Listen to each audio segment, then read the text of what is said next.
So Mr. Ramaphosa, in one of his election speeches, decided to declare war on foreigners, saying that the South African government is going to clamp down on immigration and that things were about to become tougher.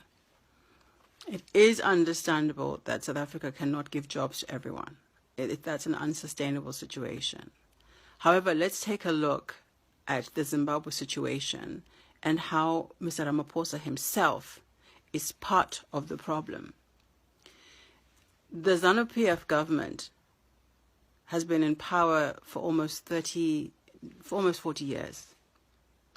And they have not won elections for a long time, since perhaps the 2000s. And each time they rig an election, they kill people. And what happens? The international community wants to come in to intervene. But it is always the ANC that stops that from happening. 2008, they sent Mbeki when Mugabe clearly lost. And Mbeki came and said, no, Mugabe is staying, which resulted in a unity government, which meant that ZANU-PF continued to lead, having lost. We're not saying that Ramaphosa and ANC are responsible for what the government in Zimbabwe are doing. What I'm saying is they are responsible for propping up this government, for protecting it against intervention. The intervention that we, the people of Zimbabwe, need in order to stay in our country. South Africans need to understand that Zimbabweans don't want to leave their country. But what are we supposed to do when our government opens fire on us on the street when we demonstrate against them? And ANC and Ramaphosa protects them, covers them. We can't protect ourselves against that. This is the same government that sanctions soldiers to go and rape our daughters, sodomize our sons. And Ramaphosa and ANC, all they're interested in doing is protecting this brotherhood of repression. Be very careful, because they are using the same tactics on you as ZANU-PF uses on us. Divide and rule.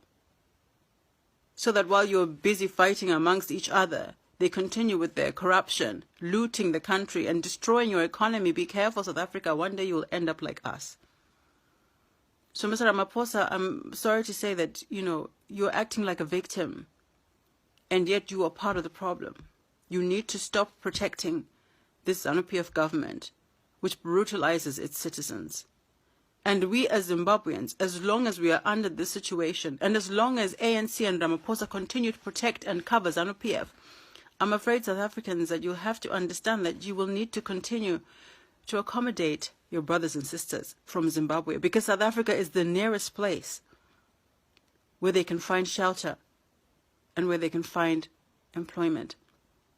So no, we're not saying Ramaphosa is responsible for what the ZANU-PF Zimbabwe government does, but they are certainly responsible for propping them up. These are fake liberation leaders. They're not interested in people. How can they be interested in protecting black people when they're okay with their neighbors being violated?